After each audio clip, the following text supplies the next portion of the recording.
Dear IFM,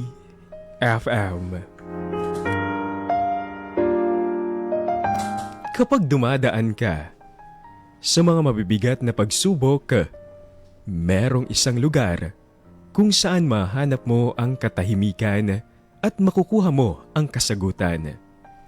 Ako nga pala si Roby, 17 years old, isang estudyante at lagi akong nakikinig sa Dear IFM. Marami na kasi akong natututunan sa mga kwentong napapakinggan dito. At believe din talaga ako sa mga talento ng mga gumaganap na dramatista. Na-inspire tuloy akong ibahagi ang sarili kong kwento. Sigurado akong maraming mga listeners, lalo na yung mga mahihilig na magbasa ng libro, ang makaka-relate dito. At sigurado akong magugustuhan nila ito. Robby, nakakainis talaga no? Bakit kailangan pa nating pumunta sa library? Pwede naman nating kunin online yung pinapahanap sa atin ni Miss Reyes eh. Wala tayong magagawa doon, Jello. Maigpit si Miss Reyes eh. Ilang beses nating tinanong kung pwedeng online na lang pero ayaw niya. Kaya nga eh, pinapahirapan pa tayo. Tsaka di na uso yung library ngayon. Wala na kang pumupunta dun eh. Uy, ano ka ba, Jello? Kung maingay. Nakakaya sa librarian eh. Naan mo nga yung boses mo. Bakit? Totoo naman yung sinasabi ko ah. Laos na yung mga library. Laos na yung mga libro. Online na yung uso ngayon. Boys, please be quiet. Ayan tuloy. Sabi ko sa'yo eh, nasita tuloy tayo ng librarian. Ay, sige na nga. Tatahimik na ako. Hanapin ko na lang yung mga dapat basahin natin dito. Ito ata yung Jello. Ito yung gagawan natin ng reaction paper. Oh. Bakit ba kasi kailangan pa ng reaction paper? Di na lang ituro ni Miss Reyes sa klase. Yung isang ang pinapabasa, kwento lang naman ng batang ulila yun eh. Uy, pero magandang kwento daw yun ha. Kaya pinapabasa sa atin ni Miss Reyes yung lahat ng yan. Sabi niya, ano yan? Iba talaga kapag nabasa mo yung mga libro. Hindi yun. Magtatanong lang naman siya eh. Sana pinahanap na lang niya online yung mga pagkukuha na natin ng sagot sa mga tanong niya. Sus, reklamo lang reklamo. Hayaan mo na. Teacher na yung nagsabi. Sumunod na lang tayo, okay? Kaya lang, mataas pa yung pinaglalagyan ng libro. Teka, subukan kong abutin. Ano ba yan? Ang hirap naman. Bakit kasi doon nakalagay? Ang taas-taas. Pandak ng wala. Ano ka ba? Lakas ng boses mo. Narinig yata tayo na librarian eh. Oh, ayan na oh. Nalapitan na tayo. Ang hirap naman kasing abutin yung libro. Hassle naman no. Tapos tayo pa yung mapapagalitan. Pandak ka lang. Ano ba yung problema? Ba't ang lalakas sa mga boses nyo? Nakakalimutan nyo bang nasa library kayo? Sorry po. Hindi po kasi namin mabot yung isang librong kailangan po namin eh. Ayun po. Hindi nyo ba nakita to? Meron naman kayong pwedeng tungtungan para maabot nyo yung libro. Jello, yun naman pala eh. Hindi natin napansin yung... Sorry po, hindi ko po nakita yan eh. Ay, sige na. Ako na yung kukuha ng libro para hindi na kayo mahirapan. Sandali lang Oh, ngayon. Basta ibalik nyo lang yan sa tamang lalagyan. O kung hihiramin nyo, lumapit lang kayo sa akin, okay? Apa, salamat po. Pasensya na rin po ah. Iho, nga pala. Kanina ko pa pala naririnig yung mga pagrereklamo mo. Bakit mo ba sinisisi yung teacher mo sa mga pinapagawa niya sa inyo? Hindi naman po. Naririnig kita kanina eh. Ang lakas-lakas pa ng boses mo. Alam mo kasi, teacher din ako dati kaya naiintindihan ko yung teacher nyo. Ang gusto lang naman niya maintindihan nyo ng mabuti at maramdaman nyo yung source material. Kaya pinapabasa niya sa inyo yung mga libro. Kung aasa lang kayo sa mga online sites, baka hindi kompleto yung impormasyon na makukuha nyo. Sana maintindihan nyo yun. Hiyang-hiya ako sa librarian noon nang dahil sa ginawa ng kaibigan ko. Pero yun din ang simula ng lagi kong pagpunta doon. Maliit pa lang kasi ako, mahilig na talaga akong magbasa ng libro. Dito gumagana ang malawak na imagination ko at pakiramdam ko na pupunta ako sa ibang mundo. Alam kong nandyan na yung iba't ibang mga gadgets na libangan ng mga kaidaran ko, pero mas gusto ko pa rin nagbabasa ng libro. Para sa akin, mas natatakasan ko ang totoong nangyayari sa buhay ko dahil kahit bata pa lang ako, mabigat na ang mga problemang pinagdadaanan ko. Kapag nasa bahay ako, hindi ko nararamdamang masaya ako. Kung sino pa ang taong dapat na nagbibigay ng aruga at pagmamahal sa akin ang siya pang mismong nakakasakit sa damdamin ko. Robby! Tumayo ka nga dyan, ayokong kukupad-kupad! Tayo! Bakit po, Mama? Natulog na po ako eh. Bakit? Kung natutulog ka na, hindi ba kita pwedeng gisingin? Ano po ba yung kailangan niyo sa akin? Ibili mo ako ng beer. Ha? Pero Mama, anong oras na po? Madaling araw na po eh. Ay, ano naman kung madaling araw na? Ibili mo ako ng beer. Pero sarado na po yung mga tindahan. Wala na po ako mabibilhan. Pwede katukin mo yung tindaha para magbukas. Bilisan mo. Sus, hindi ko po kayang gawin yun. Mapapagalitan po ako. Sigurado po tulog na yung mga nagtitinda doon. Ibili mo nga ako ng beer. Gusto mong magalit pa ako lalo sa'yo. Ayoko pong magalit kayo sa akin. Ay naman pala eh. Pwede kumilos ka na at bumili ka at nauuhaw na nga ako. Pero wala nga po akong mabibilhan. Tigas naman talaga ng ulo mo eh. Simpleng utos, hindi marunong sumunod. Ah! Hindi naman po matigas yung ulo ko eh. Hanggat kaya ko po, sumusunod po ako sa mga utos nyo. Pero wala na po talaga akong mabibilhan ngayon, Maya. Nakakainis naman talaga. Wala ka talagang kwentang anak. Nang dahil sa'yo ay iniwan ako ng asawa ko. Wala po akong kasalanan.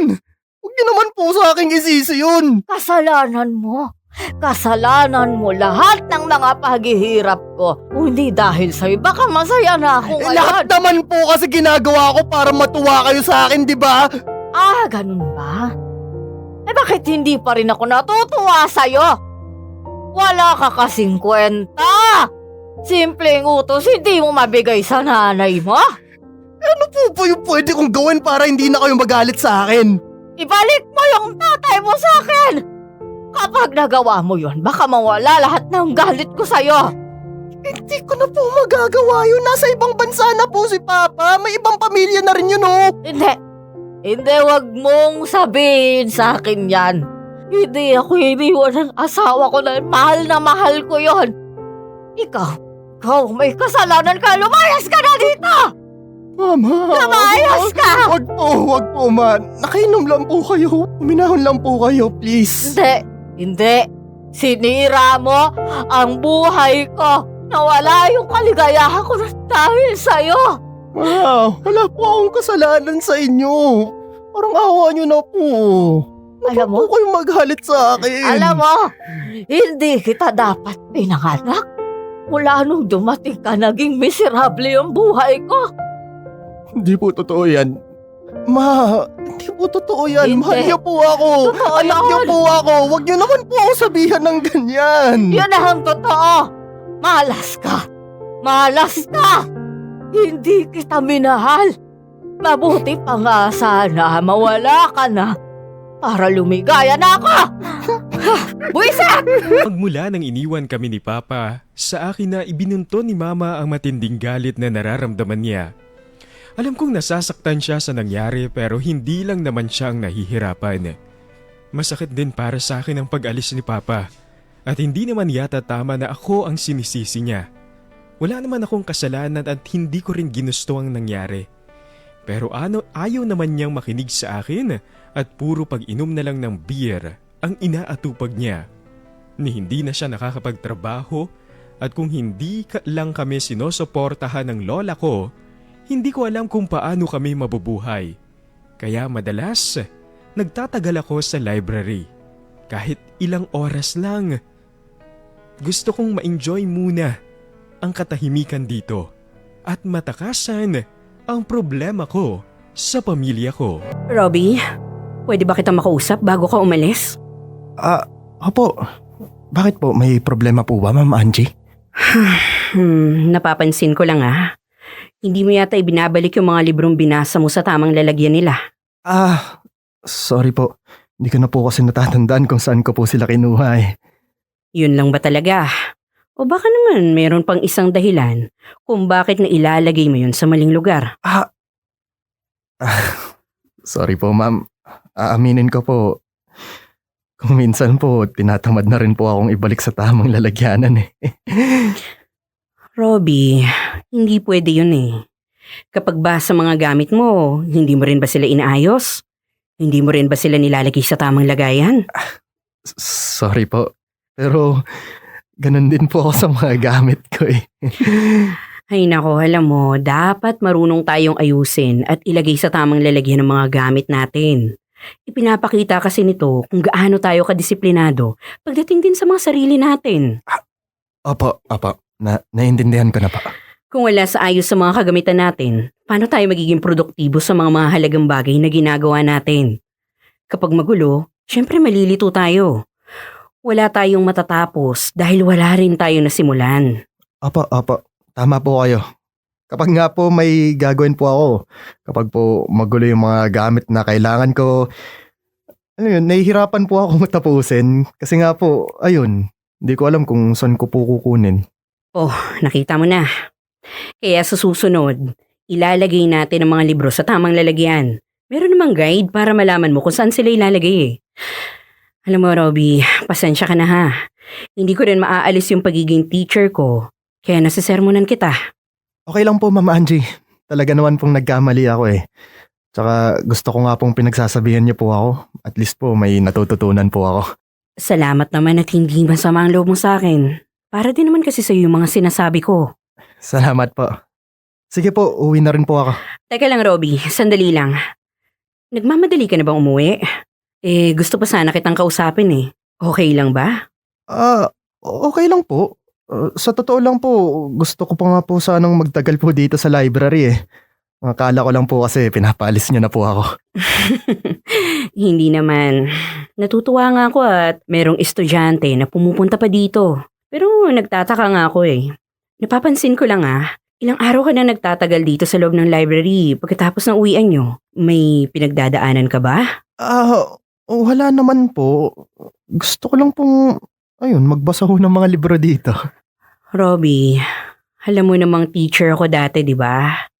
Alam ko at nararamdaman ko kung may problema ang mga estudyante ko. Hindi ka na rin kasi iba sa akin. Lagi kang laman ng library na to. Sige na, sabihin mo sa akin kung ano ba yung problema mo. Okay po. Si mama po kasi ayaw po niya sa akin eh.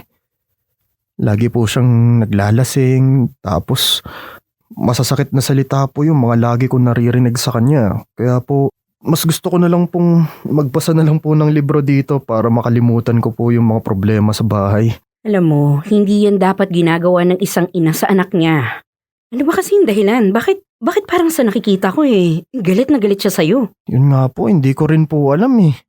Magmula po nung iniwan kami ni Papa at nagkaroon siya ng sarili niyang pamilya. Ako na po yung lagi niyang sinisisi. Naiintindihan ko kung ano yung nararamdaman mo.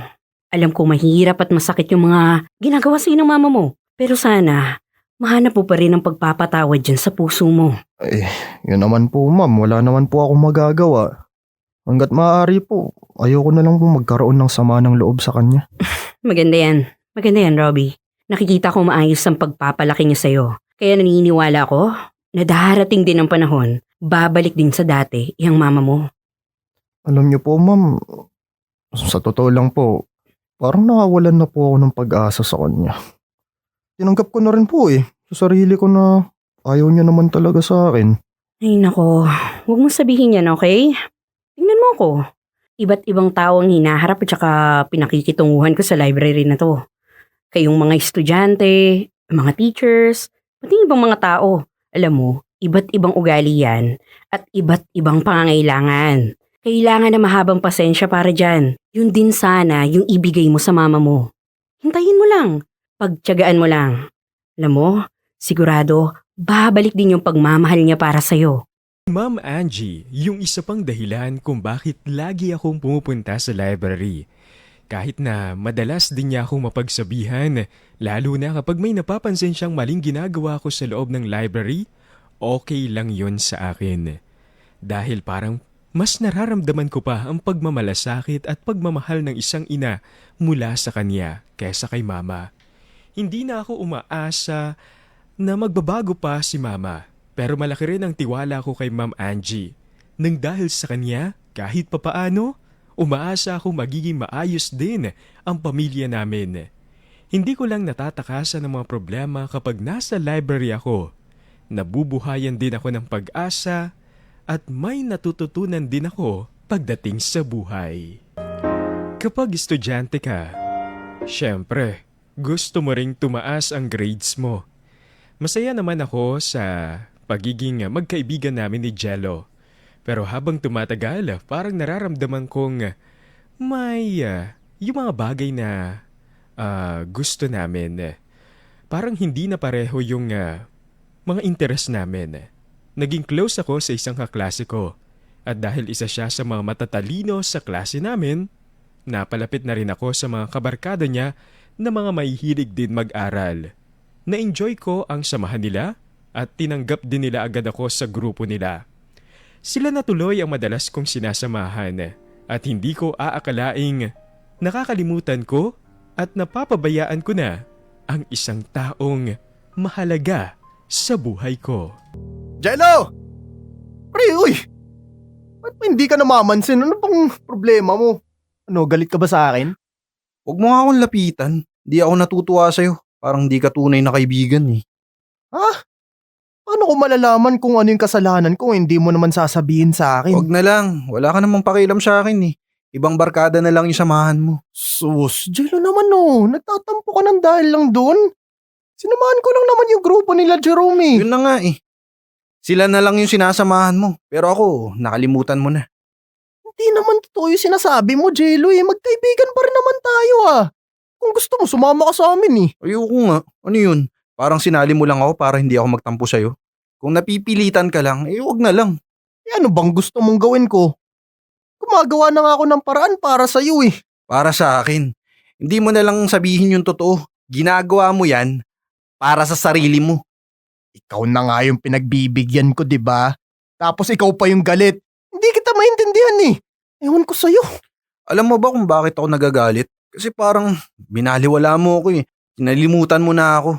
Porket mas matatalino sila kaysa sa akin. Bakit masama ba kung makipagbarkada ako sa kanila ha? Siyempre gusto ko rin tumalino kagaya nila. Gusto ko rin tumaas yung grades ko no. Kaya iniwan mo ako, ganun ba yun? Kung ako yung nasa posisyon mo, di baling hindi ako matalino. Di baling hindi tumaas yung grades ko. Pero hindi ko papabayaan yung kaibigan ko. Iniyayaya nga kita di ba? Tapos ayaw mo naman. Alam mo ang gulo mo rin. Hindi ko na nga alam kung anong gagawin ko para hindi ka magalit. Eh di, kalimutan mo na sila. Ibalik natin sa dati yung pagkakaibigan natin. Dapat tayo lang, wala nang iba. Hindi ko pwedeng gawin yun, Jello. Mga kaibigan ko rin yung mga yun. Ano ka ba? Hindi ko sila pwedeng iwan para lang sa'yo. Ano ka? Special? Ang ibig sabihin, hindi na ako importante para sa'yo. Parang sinabi mo na rin, hindi mo ako kaibigan. Wala akong sinasabing ganun. Huwag mo naman akong pahirapan. Huwag mo akong papiliin kung sinong sasamahan. Pwede naman maging magkaibigan tayong lahat, di ba? Hindi ko sila kaibigan. Alam mo yan, kung talagang sila yung gusto mong makasama, di magkalimutan na lang tayo. Di ako sasali sa inyo. Lungkot ako sa naging desisyon ni Jello. Para sa akin, wala naman akong ginawang mali. Sumama lang naman ako sa mga taong tingin ko makakabuti para sa akin. Gumawa naman ako ng paraan para hindi pa rin mawala yung pagkakaibigan namin. Pero siya pa rin ang nagmamatigas. Hindi ko siya maintindihan. Alam kong nagseselos siya. Pero ang akin lang naman, dapat umayos naman siya. Parang itinapon na lang niya yung pagkakaibigan namin ng ganun-ganun na lang. Ibang mga kaklase ko na tuloy ang naisasama ko sa library nang dahil sa pagtatampo niya. Masakit para sa akin, pero wala akong magagawa. Kung baliwala na sa kanya ang pagkakaibigan namin. Uuwi ka na ba, Robby? Siguraduhin mong nasa tamang lalagyan yung librong binasa mo, ha? Opo, Ma'am Angie. Hindi ko po nakakalimutan yung lagi yung sinasabi sa akin. Sige po, alis na po ako. Sandali lang, Robby. Parang hindi ko na yata nakikita yung kaibigan mo. Kamusta na ba siya? Sino po bang kaibigan ko? Marami na po kasi ako mga kaibigang sinasama dito eh. Yung malakas yung boses kahit nasa loob siya ng library. Mabait din kasi yung batang yun eh. Si Jello po. Ma'am, hindi ko po alam eh. Sige po, alis na lang po ako. Teka lang ha, di ba magkaklase kayo? Ilang araw na ba siyang absent? Parang hindi na yata kayo nakikita. Ah, nagkikita naman po. Hindi lang po kami nakakapag-usap. Ano? Bakit naman? Di ba magkaklase kayo? Magkaibigan kayo. So, ano yung dahilan? Bakit hindi naman kayo nakakapag-usap? Wala lang po yun. Hayaan na lang po natin. Sandali nga, may problema ba kayong dalawa? Napapansin ko lang kasi parang ibang mga estudyante na yung sinasamahan mo. Nagkanya-kanya na po kasi kami eh. Iba na po yung mga kasama ko tapos nangyari na lang po. Nagkaiba na lang po yung mundo namin. Nalulungkot lang ako para sa inyong mga kaibigan. Pasensya ka na, Robby Medyo merong dahilan kung bakit magkaiba na yung landas na tinatahak nyo. Nagkagalit ba kayong dalawa? Aminin ko po sa inyo yung totoo. Opo, nagalit po siya sa akin kasi po sumama po ako sa ibang grupo. Sila na po yung madalas kong masamaan kaya ayun, nagtampo siya sa akin. Hindi ko naman sinasabi na maling makipagkaibigan ka sa ibang mga estudyante. Pero baka naman kasi napapabayaan mo si Jello kaya ayun, masama yung loob niya sa'yo. Hindi po kasi trip ng mga kasama ko si Jello eh. Yung mga lakad nila, mga hilig nila, iba po sa kanya. Gusto ko pong mapalapit sana sa kanila kasi nga po matatalino sila tsaka maraming mga kakilala. Good influence po sila, ma'am. Kaya naman po para sa akin, lalo ko mas ginaganahan na mag-aral lang dahil sa kanila. Robby, ang kaibigan, parang libro yan. Inaalagaan at hindi iniiwan. Pero hindi ko naman po siya iniwan, Ma'am Angie. Sa totoo nga lang po, niyaya ko pa nga po sana siyang sumama sa amin ayaw din naman po niya. Dahil ikaw lang ang kaibigan niya at hindi sila. Hindi mo naman siya pwedeng pilitin, Robby. Hindi ko naman po alam kung saan po ako lulugar Gusto ko lang naman ho magkaroon pa ng ibang mga kaibigan tapos ang gusto niya kaming dalawa lang ang magkasama. Ma'am, hindi naman ho pwede yun, di ba? Alam mo, naiintindihan kita, okay? Pakiramdam mo, ipinagdadamot ka niya sa ibang tao. Pero kailangan mo rin kasing maunawaan kung ano yung nararamdaman niya. Lalo na't abinado kang napabayaan mo siya habang sinasamahan mo sila. Para sa kanya, nakalimutan mo na siya.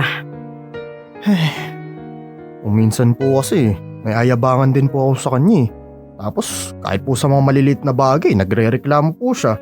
Napapansin niyo naman ho yun, di ba? Yung ugali niya dito sa library.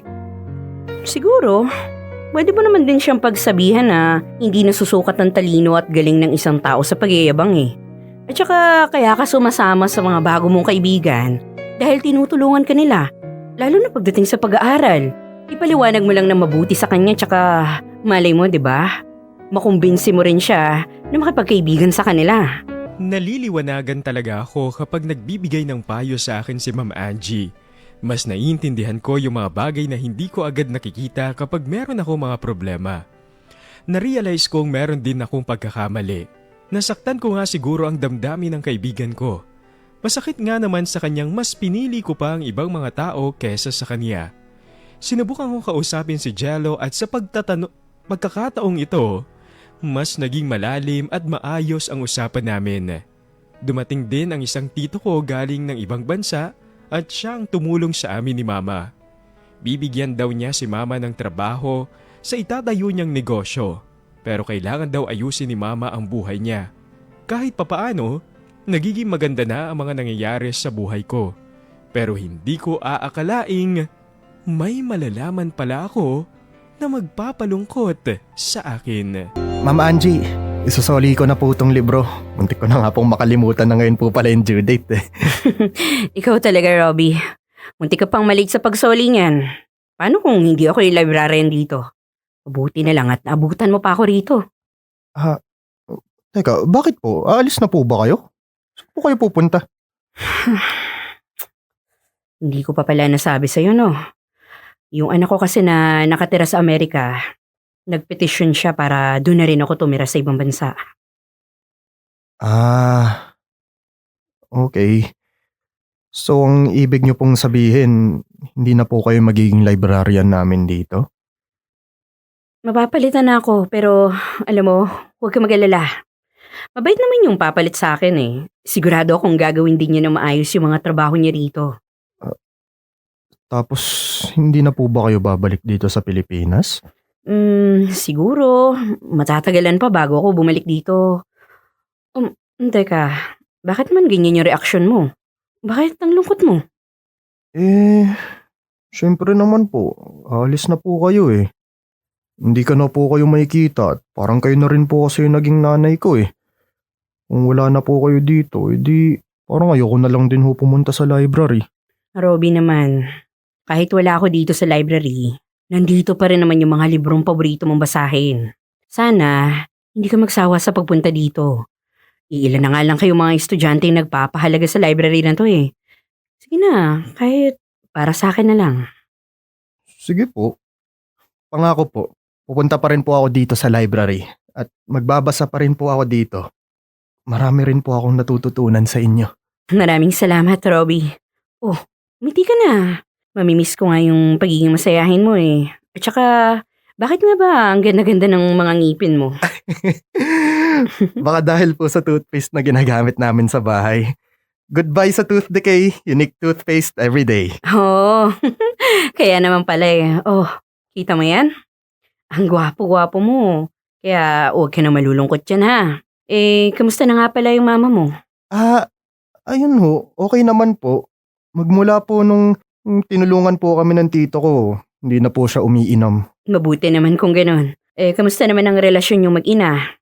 Ikaw pa rin ba yung sinisisi niya sa pag-iwan sa inyo ng papa mo? Ayun, hindi na rin po. Ang totoo nga po niyan, humingi na po siya ng tawad sa lahat po ng masasakit na sinabi niya po sa akin eh. Mahal ko po si mama kaya po, pinatawad ko na siya. Di ba? Sabi ko sa iyo eh. Kailangan lang nahabaan yung pasensya mo. Babalik ulit yung pagmamahal ng mama mo sa'yo. Oo nga pala, si Jello nga pala. Hindi mo na ako binabalitahan tungkol sa kanya. Okay na rin po kami nun ni Jello. Napag-usap na rin po kami ulit. Yun nga lang po parang hindi po may ibabalik yung dati. Oh, bakit naman? Ayaw na ba niyang ibalik yung dating pagkakaibigan niyo? Hindi naman daw po sa ganun. Kaya nga lang daw po, talagang magkaiba na raw po yung mundo namin eh. Hindi raw po niya talaga kaya makisama sa ibang mga kaibigan ko eh. Di, wala na. Nalulungkot naman ako para sa inyong dalawa. Ang tagal-tagal niyo na rin kasi magkaibigan. Nakikita raw po niya kasing masaya ako dun sa mga bago kong kaibigan eh. Pero naman po, may mga bago rin naman mga kabarkada pero wala naman po kaming tampuhan. Kaibigan pa rin naman po kami. Masaya ako at naayos niyo na rin pala ni Jello ang problema niyo. Hindi na sayang yung pagkakaibigan niyo. Sana, kahit wala na ako dito sa Pilipinas, hindi mo pa rin makalimutan yung mga bagay na itinuro ko sa'yo. Kung paano ang pagpapahalaga mo sa mga libro sa library na ito, ganun din sana pagdating sa mga taong mahal mo. Tinupad ko pa rin ang pangako ko kay Ma'am Angie. Kahit nasa senior high na ako, kapag may oras ako, dinadalaw ko ulit ang library at bumabalik sa akin ang mga alaala noong mga panahong siya pa ang librarian nito. Mabait naman ang bagong librarian sa akin at mukhang ginagawa naman niya nang maayos ang trabaho niya. Marami pa akong mga hindi nababasang libro sa library na ito, kaya lagi akong excited na dumadalaw ako dito. Nakakamiss si Ma'am Angie. Nakakausap naman kami o nagkakausap naman kami through chat pero paminsan-minsan lang siyang nakakapag-reply sa mga messages ko sa kanya. Ang dasal ko lang ay nasa mabuting kalagayan sana siya. At sa tingin ko naman, masaya siya ngayon kasama ang pamilya niya sa ibang bansa. Hanggang dito na lang muna. Nagpapasalamat, Robby.